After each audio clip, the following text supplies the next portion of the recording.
राठवाडा दौऱ्याच्या निमित्ताने राष्ट्रवादी काँग्रेस किसान सभेच्या वतीने शनिवारी पूर्णा येथे भव्य किसान सभा मेळावा मोठ्या उत्साहात पार पडला।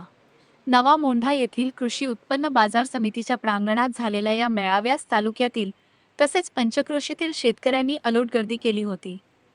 कार्यक्रमाचे उद्घाटन वसंतरावजी मनकर यांच्या हस्ते झाले, तर राष्ट्रवादी काँग्रेसचे प्रदेश सरचिटणीस गणेश डोंगरे यांची प्रमुख उपस्थिती लाभली। या मेळाव्यात वक्त्यांनी शेतीमालाचे घसरलेले दर, खत बियाण्यांच्या वाढत्या किमती आणि वीज पाण्यासारख्या मूलभूत समस्यांवर कडाडून टीका केली।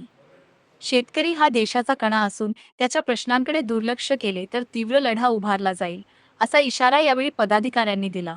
यावेळी जिल्हा परिषद सदस्य प्रतिनिधी श्रीधर पारवे, रामभाऊ हाडोळे, बबनराव तिकाडे यांच्यासह अनेक मान्यवर उपस्थित होते। किसान सभेचे जिल्हाध्यक्ष अच्युत पारवे यांच्या मार्गदर्शनाखाली कार्यकर्त्यांनी या मेळाव्याचे नेटके नियोजन केले होते। एकमत डिजिटल करिता सुशील गायकवाड, पूर्णा। राष्ट्रवादी काँग्रेस पार्टीचं शेतकऱ्यांचं संघटन करण्यासाठी स्थापन केलेलं स्वर्गीय अजितदादांच्या संकल्पनेतनं हे राष्ट्रवादी काँग्रेस पार्टीची किसान सभा आहे। या किसान सभेचा मुख्य उद्देश हा आहे की देशात, राज्यात सत्तेतला आपला सहभाग आहे, पण सर्व प्रश्न सत्तेच्या मार्गातून सोडत नाही, तर काही प्रश्न सोडवण्यासाठी कार्यकर्त्यांनी ते शासनकर्त्यांच्या, राज्यकर्त्यांच्या लक्षात सुद्धा आणून देणं आवश्यक असतं आणि म्हणून हे संघटन आहे। आम्ही राष्ट्रवादी किसान सभेचं राज्यभरातलं हे संघटन करतोय। आम्ही विदर्भाचा दौरा केला, आता मराठवाड्याचा दौरा कालपासून सुरू झाला। औरंगाबाद, जालना, त्यानंतर हिंगोली आणि आज परभणी, उद्या नांदूर आणि लातूर आणि नंतर धाराशिव आणि बीड। याचा मुख्य उद्देश असा आहे की शेतकऱ्यांच्या प्रश्नावर काम करणाऱ्या कार्यकर्त्यांचं पक्षाच्या व्यासपीठाच्या माध्यमातून संघटन करणं।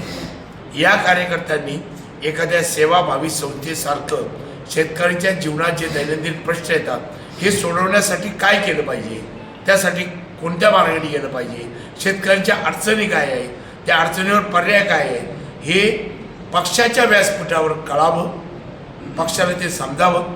आमच्या माध्यमातून आज या राज्याचे कृषी मंत्री दत्तामामा भरणे हे चांगल्या प्रकारे शेतीसाठी, शेतकऱ्यांसाठी काम करत आहेत। त्यांच्यापर्यंत या जर समस्या गेल्या तर त्यातनं मार्ग निघू शकतो। त्याचाच एक भाग म्हणून आज आम्ही इथे तुमच्या परभणी जिल्ह्यामध्ये आलेलो आहोत। इथलं संघटन, इथले जिल्हा कमिटी, तालुका अध्यक्ष यांच्या निवडी आणि कार्यकर्त्यांनी भविष्यात काय वागलं पाहिजे, कसं काम केलं पाहिजे ही दिशा देण्यासाठीच हा शेतकरी मेळावा आहे। या मेळाव्याच्या शेतकऱ्याच्या हमीभावाबद्दल आपल्या पक्षाची भूमिका काय असणार आहे? शेतकऱ्यांच्या हमीभावाबद्दल आमच्या पक्षाची स्पष्टपणे किमान त्याचा 25 ते 30% नफा समाविष्ट करून त्याला शेतीमालाचे हमीभाव दिले पाहिजे आणि यासाठी केंद्र सरकारची शेतकऱ्यांचे हमीभाव ठरवण्याची जी नीती आहे ती नीती बदलली गेली पाहिजे, कारण ती नीती ही शेतकऱ्यांवर अन्याय करणारी। या संदर्भात सुद्धा आम्ही पक्षाच्या व्यासपीठावरनं आवाज उठवणार आहे, ही आमची स्पष्ट भूमिका आहे। शेतकऱ्यांना काय संदेश द्याल आपल्या माध्यमातून? शेतकऱ्यांना या निमित्ताने हाच संदेश आहे, आता शेती आधुनिक तंत्रज्ञानाची झाली आहे। ढोर मेहनत करून शेती पिकवण्याचे दिवस संपलेले आहे। आज लोकांना जे हवं तेच पिकवा आणि जे विकलं जाईल ते पिकवलं पाहिजे। शेतीच्या मालावर प्रक्रिया करण्याच्या ज्या प्रोसेस आहेत, कृषी मालावर प्रक्रिया करण्याचे केंद्र सरकारच्या अनेक चांगल्या योजना आहेत, त्या समजून घ्या।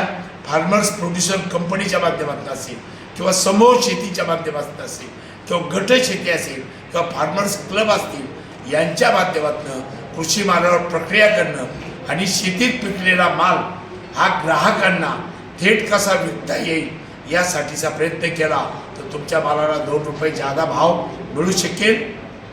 दुसरी गोष्ट, शेतीमध्ये जे आधुनिक प्रयोग होतात, खूप चांगल्या पद्धतीने नवीन नवीन प्रयोग शेतीमध्ये आले, ते समजून घेऊन आपल्या शेतीत काय बदल करता येईल याचा अभ्यास सगळ्या शेतकऱ्यांनी करावं, एवढे या निमित्ताने मी आपल्याला सांगतो।